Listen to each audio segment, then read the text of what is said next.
Traición familiar. Financié a mi madre durante años y ellos me estaban robando miles. Preparé una exposición en la cena de la empresa y quedaron esposados delante de todos, sin escapatoria. Soy Vanessa, y no sé cómo empezar sin que me tiemble la voz. Ayer me enteré de algo que me partió en dos.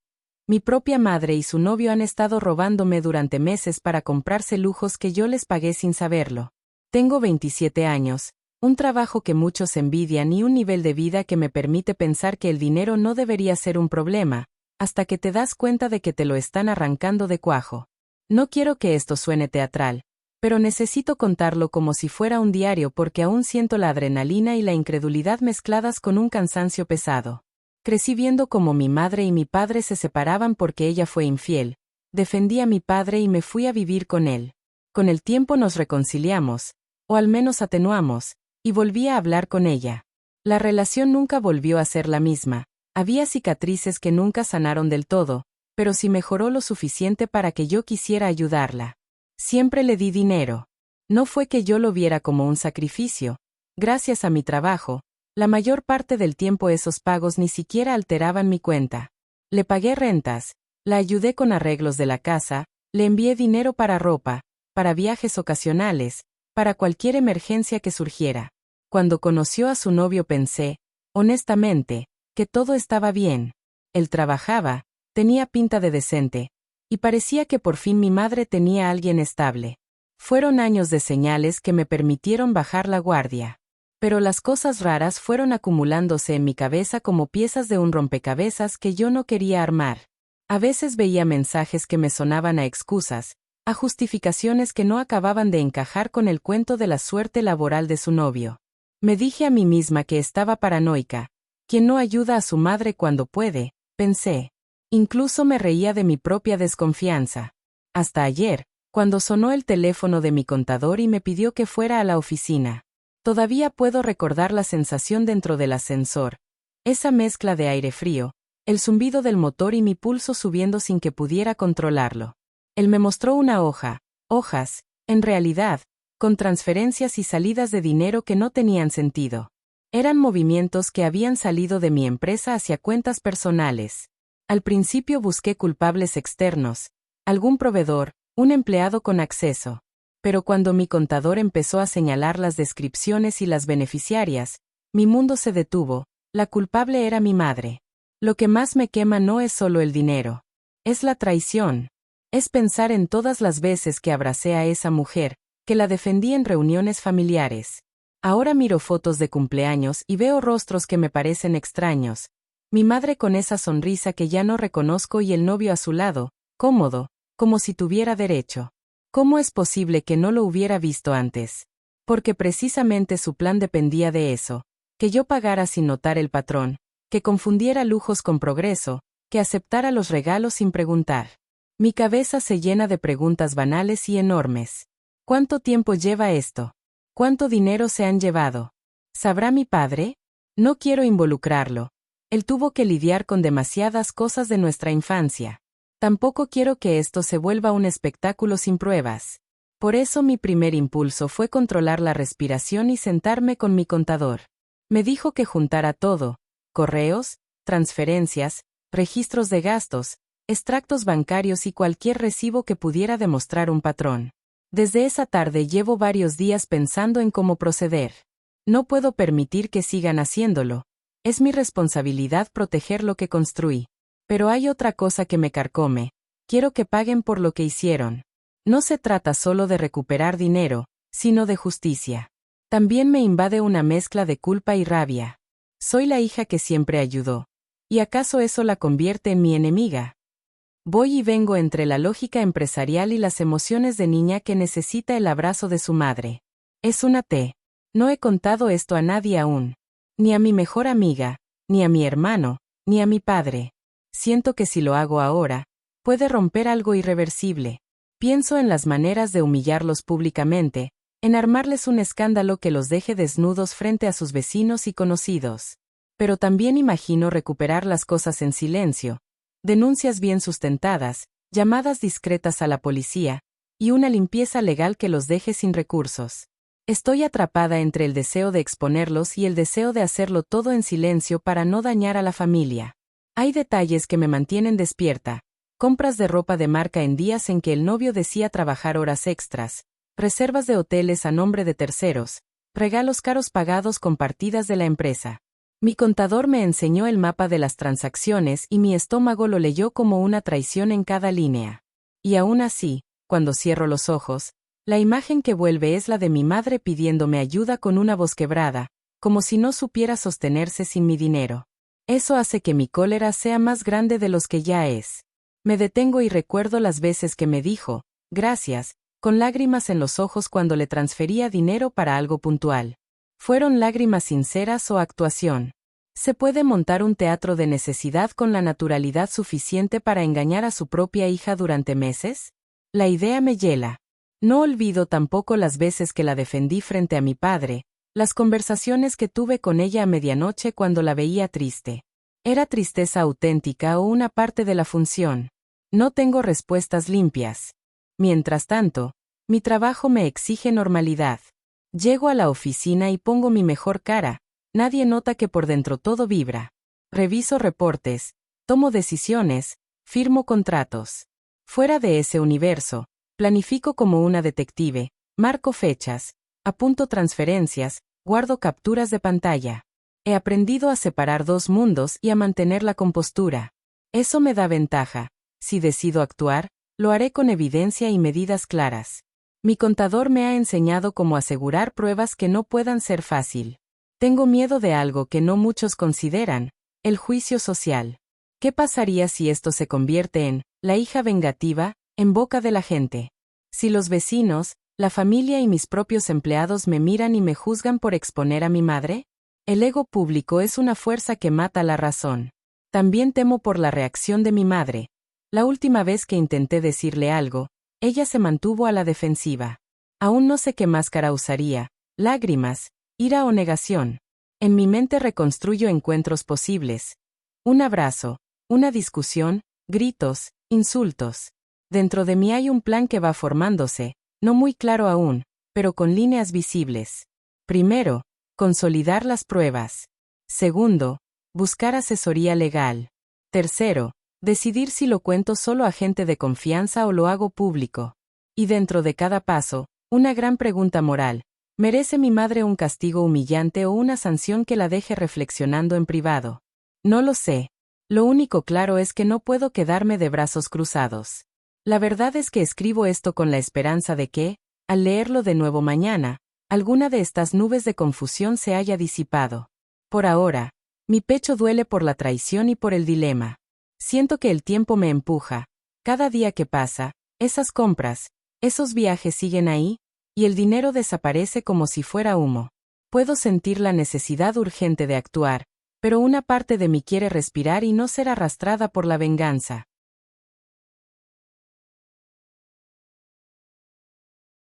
Hace unos días descubrí que mi madre y su novio me han estado robando a escondidas. Mi contador me mostró transferencias inexplicables saliendo de la empresa hacia cuentas personales. El patrón encaja con los lujos que ellos han estrenado: autos, viajes, ropa cara. No lo he dicho a nadie todavía. Estoy consolidando pruebas, revisando extractos, y no dejo de darle vueltas a una pregunta que me quema. ¿Los expongo en público para que paguen de la forma más humillante posible o los manejo en silencio? Llevo días con la cabeza como un laboratorio en ebullición. Me despierto antes que el sol y lo primero que hago es revisar el correo, las hojas de cálculo y las capturas que mi contador me envía. Cada línea, cada referencia a una transferencia, me obliga a reconstruir la historia minuto a minuto. No es solo dinero, es la manera en que cada gasto encaja como una pieza del rompecabezas que alguien armó cuidadosamente para no ser visto. He organizado todo en una carpeta cifrada en mi ordenador, carpetas por meses, por beneficiario, por tipo de gasto. Metí también conversaciones, mensajes de texto y capturas de pantallas donde mi madre pidió un favor o donde el novio hablaba de inversiones que nunca existieron. Mi contador me enseñó a buscar patrones en descripciones de pagos, los mismos textos repetidos que después se registraban en cuentas distintas. Cuando veo esas coincidencias siento un vértigo helado. La intención está ahí, clara. Hablo con mi contador como si fuera un cómplice profesional. Me explica cómo documentar todo para que sea admisible. No basta con capturas. Hay que demostrar la cadena, la relación entre órdenes de pago y las partidas contables de la empresa. Me enseña a salvar correos completos con encabezados, a pedir extractos oficiales y a obtener certificaciones. También me aconseja no confrontar aún a nadie hasta tener un dossier tan sólido que ni la versión más convincente de mi madre pueda desmentir. Tiene razón. Cada pieza debe encajar como en un puzzle judicial. Pero la parte humana me tortura. ¿Cómo das un golpe así a tu propia madre? Pienso en mi infancia, en las noches de miedo cuando todo se rompió entre mis padres, en las veces que ella llamó llorando pidiendo ayuda. No hay balance donde el afecto y la traición se neutralicen. Sé que la ley debe aplicarse, pero también late en mí el deseo de que entiendan la humillación al nivel social. Quiero que sientan lo que yo sentí, la sacudida de la confianza rota. Esa rabia es humana, pétrea. Nunca pensé que podría albergar tanto resentimiento contra alguien que me dio la vida. Empiezo a diseñar dos rutas paralelas, la ruta legal y la ruta pública. En la ruta legal, contrato temporalmente a un abogado laboral y a un especialista en fraudes. Su trabajo sería armar la demanda civil y, si procede, la penal. Quiero que todo quede registrado en la justicia, que se reconozca el perjuicio, que se cuantifique el daño y que la devolución de activos sea prioritaria. En la ruta pública, pienso en control de daños reputacionales. El daño que ellos hicieron a mí puede replicarse en su comunidad si no se detiene, y en cómo exponer el fraude sin desvirtuar mi posición como víctima. Mi mejor arma por ahora es el tiempo y la paciencia. Recopilar evidencia lleva trabajo. Conseguir los extractos oficiales requiere esperar a días hábiles, solicitar acceso a cuentas, obtener firmas. Cada paso me recuerda que no quiero fallar por precipitarme. Hago copias, guardo versiones, programo alarmas para revisar nuevos movimientos. Incluso convoqué a una auditoría interna discreta para que alguien independiente valide lo que mi contador ya detectó. Ese informe, si sale a mi favor, sería la llave para validar todo frente a terceros. Al mismo tiempo, la vida real sigue con su pulso. Salgo a la calle, veo a mi madre en la plaza con su novio y mi pecho se encoge, me tenso si cruzamos miradas. No la enfrento porque sé que si lo hago ahora podría arruinar la cadena de pruebas con una escena impulsiva. En privado, sin embargo, me permito jugar con la idea de una humillación perfecta. Imagino un escenario donde todo se revele en público, frente a nuestras familias, con documentos y testigos. Me imagino la cara de ella al no poder sostener una explicación coherente. Me imagino el silencio incómodo de quienes alguna vez la admiraron por sus buenos gustos. También converso con mi mejor amiga, aunque todavía no le conté todo. Mencioné que había descubierto irregularidades y que estaba armando un plan. Ella es práctica y brutalmente honesta.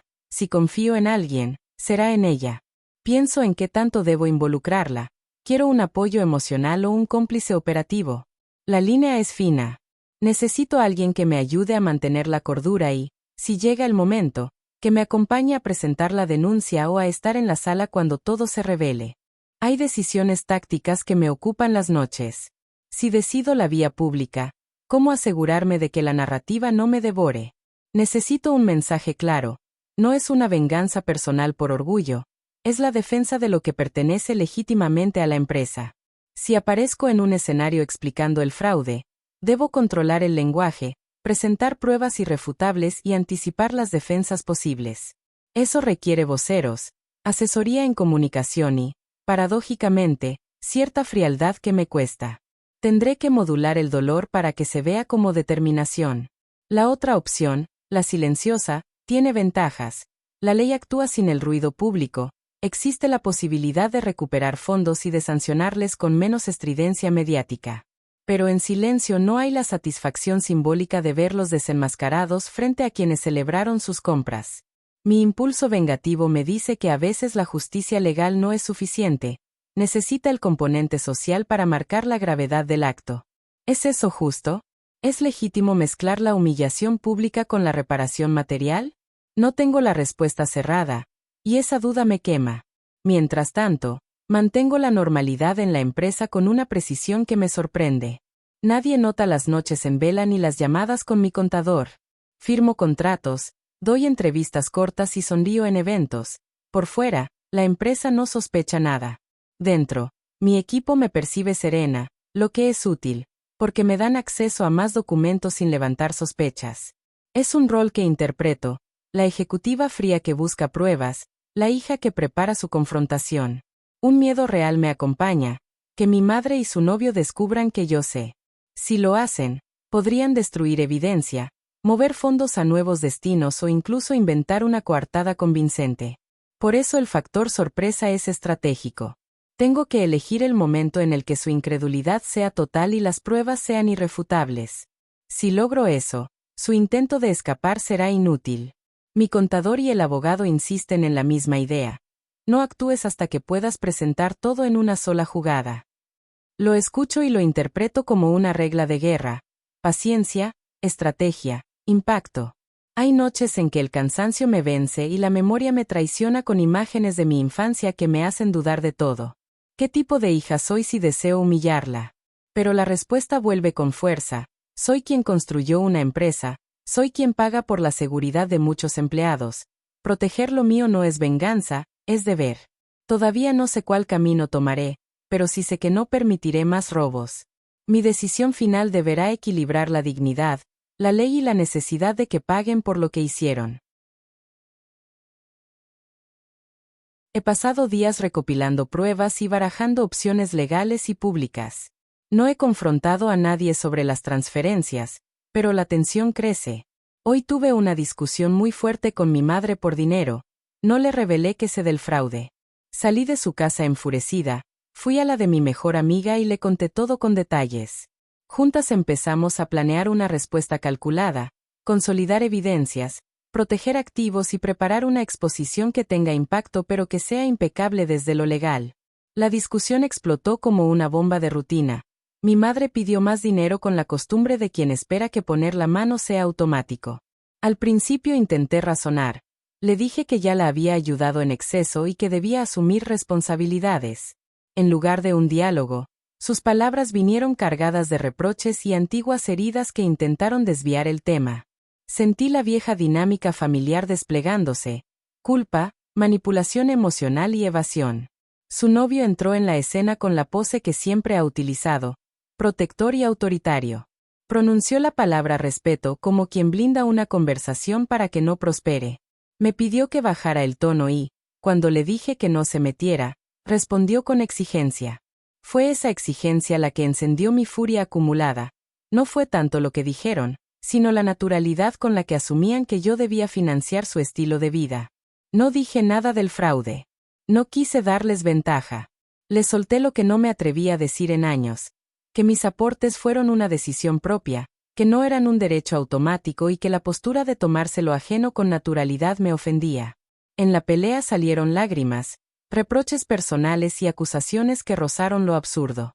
Sentí que la escena ya no era una discusión doméstica, sino el escenario en el que se confirmaba mi intuición.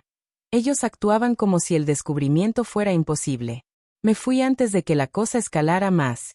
Caminé sin rumbo mientras el pulso golpeaba en las sienes y las palabras resonaban. Llamé a mi mejor amiga y le pedí que me recibiera. Ella no preguntó.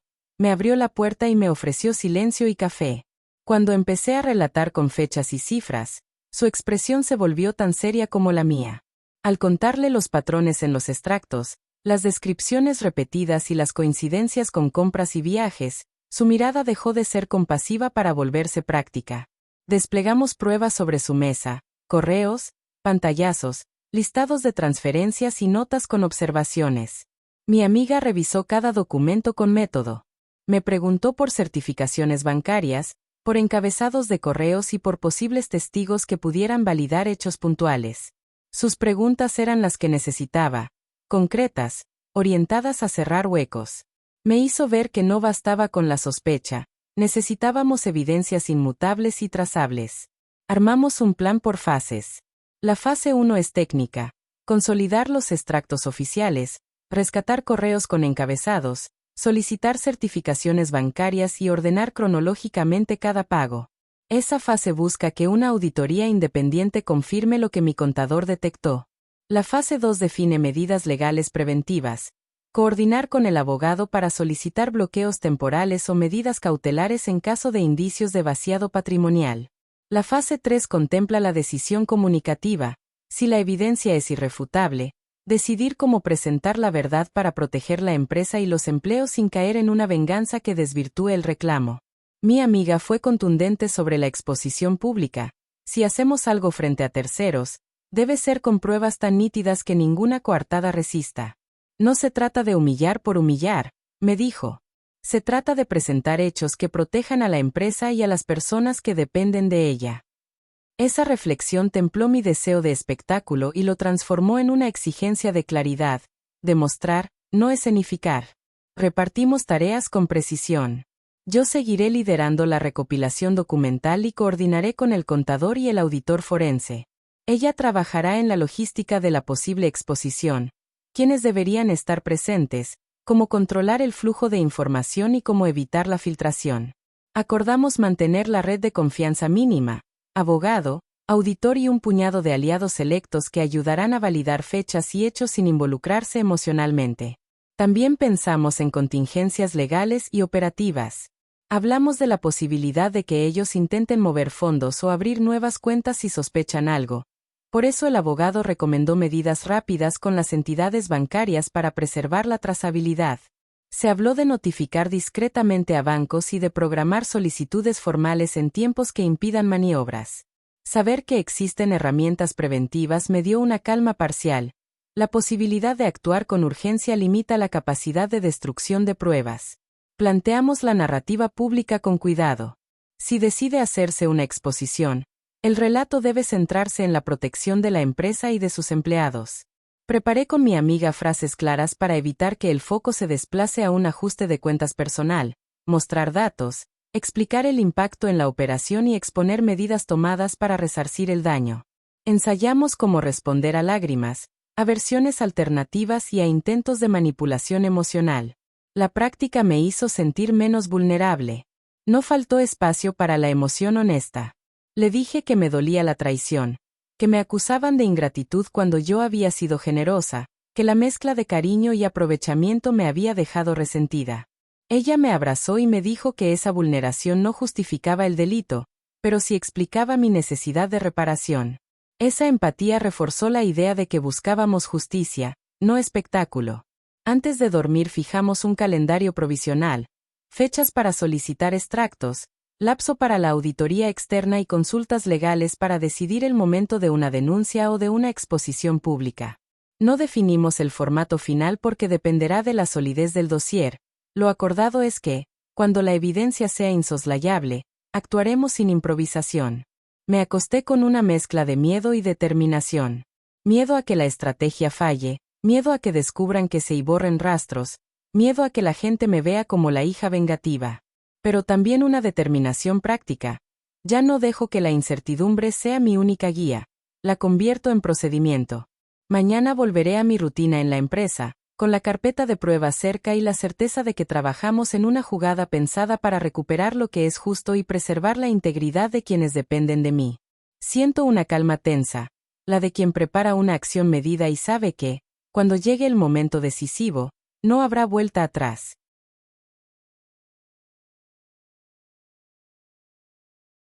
La noche de la cena la recuerdo con una nitidez que todavía me sorprende. Luces bajas, mesas largas, colegas, familias y la sensación de que todo debía parecer normal hasta el último minuto. Decidimos llamar al evento Revelaciones como broma interna. La ironía de la palabra nos hizo sonreír mientras ajustábamos los detalles. Todo lo planificamos al detalle con mi amiga. La decoración, los discursos, la logística para que nadie sospechara y, sobre todo, la cortina que ocultaría la pared con las pruebas. Esa tarde pasé revisando el dossier por última vez. Cada extracto, cada correo, cada ficha de transferencia estaba pegada en hojas impresas, cronológicas y con anotaciones que hacían imposible una explicación razonable. Junto a mi amiga repasamos el guión. Cómo hablar, qué enfatizar, cómo mantener el foco en la protección de la empresa y en la transparencia. Quería que nadie redujera el momento a un ajuste personal. Lo que se iba a exhibir eran hechos que afectaban la operación de muchas personas. Cuando inició la cena, La atmósfera era la de cualquier evento empresarial: aplausos, palabras de bienvenida y caras conocidas. Sentí el corazón en la garganta, pero mi voz se mantuvo firme. Hablaron varios directivos y cuando llegó mi turno subí al escenario con la carpeta bajo el brazo. Empecé hablando del futuro, de proyectos, de la responsabilidad que tenemos con los empleados y con quienes confían en la empresa. Era la antesala perfecta para lo que venía. Lo que había sido una decisión de vida y de trabajo debía quedar claro. Luego dije que había una modificación inmediata en la estructura de control interno. Mi amiga, que señalamos como colaboradora en comunicación y logística, tiró de la cortina. La pared detrás quedó al descubierto: documentos, capturas y pruebas pegadas en un orden que no daba margen a dudas. Hubo un silencio absoluto, la música se detuvo, las conversaciones se apagaron y, por un segundo, todo quedó suspendido. Vi a mi madre y a su novio mirándonos desde el fondo del salón. Sus caras eran un mapa de incredulidad y miedo. Les expliqué a todos lo que habíamos descubierto: transferencias no autorizadas, partidas manipuladas y compras personales pagadas con fondos de la empresa. Hablé con calma, sin teatralidad, mostrando cómo cada línea en los extractos conducía a la misma conclusión. El público no tardó en percibir la gravedad. Algunos murmullos, miradas incrédulas, otros que abrían sus teléfonos para ver las fotos de los documentos. Fue entonces cuando los invité a que se acercaran y vieran por sí mismos. Mi madre intentó sostener una explicación que sonaba vieja y conocida: necesidad, problemas personales, malentendidos. Su novio trató de interrumpir y decir que se trataba de errores de contabilidad. Nadie le creyó cuando la evidencia estaba pegada al lado de nuestras palabras. Mientras ellos tartamudeaban, yo mantuve el hilo. Esto no era revanchismo, era recuperación de activos y protección a empleados. Pedí que permanecieran en el salón hasta la llegada de las autoridades, que ya estaban notificadas y en camino. La escena fue rápida y conmovedora a la vez. La policía entró con calma profesional y les leyeron los derechos. Algunos invitados se quedaron de pie como si estuvieran viendo una película, otros lloraban en silencio. Mi madre gritó, pidió explicaciones, buscó en miradas de auxilio, pero las pruebas hablaban por sí mismas. Cuando los esposaron, sentí que una parte de mi cuerpo se soltaba. Otra parte se cerró con un dolor seco y aturdidor. La vergüenza pública cumplió su papel. La máscara que mi madre había construido durante meses cayó de golpe. En los días que siguieron hubo un terremoto emocional y operativo. Hicimos juntas las declaraciones correspondientes, entregamos todo el material a las autoridades y cooperamos con la auditoría para asegurar la restitución de los fondos. La empresa recibió el apoyo de gran parte del equipo. Muchos empleados me agradecieron por proteger su trabajo. Hubo quienes me miraron con compasión por la complejidad del vínculo familiar y otros que me felicitaron por la decisión. El alivio por proteger lo que construimos fue real y palpable. No puedo decir que me alegrara ver a mi madre en consecuencias legales. Lo que sí puedo afirmar con claridad es que necesitaba justicia y transparencia para reparar el daño. Fueron días de llamadas, reuniones legales y conversaciones difíciles con mi padre y con familiares que no esperaban este desenlace. Hablé con él con sinceridad, le expliqué los pasos y por qué era necesario actuar así. Él me escuchó, con tristeza pero con la comprensión de quien sabe que proteger a la familia también puede venir acompañado de decisiones duras. Mientras el proceso avanzaba, me enfrenté a sentimientos contradictorios. Por un lado, alivio; por otro, culpa. Algunas noches me pregunté si mi madre habría caído en una espiral por problemas que yo no vi. Otras pensé en la responsabilidad que tenemos las personas en posiciones de poder para no permitir abusos. Había días en que sentía paz por haber salvado a la empresa y a sus empleados. Otros días la nostalgia me golpeaba al recordar cenas de infancia y palabras dulces que ahora resonaban como actuaciones. La recuperación financiera fue lenta pero efectiva. Parte de los activos fueron asegurados y se iniciaron procesos civiles para el resarcimiento. Legalmente, la situación se resolvió con sanciones y con la obligación de devolver fondos, en la medida de lo posible. No todo volvió inmediatamente a su curso, pero la acción firme y bien documentada evitó mayores daños. La empresa respiró de nuevo y el equipo reconstruyó la confianza en la gestión. Para mí, eso fue crucial. No se trataba solo de dinero, sino de la estabilidad laboral de muchas personas. En lo personal, la relación con mi madre quedó rota de una forma que no sé si puede repararse del todo. Hubo visitas superficiales de familiares que intentaron mediar, cartas y llamadas que yo contesté con prudencia. No cerré completamente la puerta, pero tampoco permití que la herida se normalizara. Me di tiempo para procesar, para terapia, para entender los límites entre ayuda y abuso. Aprendí que incluso el amor exige límites cuando toca la integridad de otros. Hoy me siento más tranquila. La sensación de traición sigue siendo una marca, pero ya no dicta mis decisiones. Aprendí a blindar procesos, a confiar en profesionales y a no confundir la compasión con la negligencia. La experiencia me enseñó que la justicia puede ser dura pero necesaria, y que la protección de quienes dependen de ti debe pesar tanto como los sentimientos personales. Cierro esta historia con una mezcla de alivio y tristeza. Di mi merecido, sí, pero también pagué un precio emocional que sigo procesando. Me tomó tiempo aceptar que el acto de exponer y hacer justicia no era una venganza frívola, sino la defensa de un legado. Ahora camino hacia adelante con la certeza de que puedo construir límites y que la verdad, aunque dolorosa, puede liberar. Si te gustó esta historia, no olvides dar like, suscribirte, compartir y comentar. Gracias por tu atención.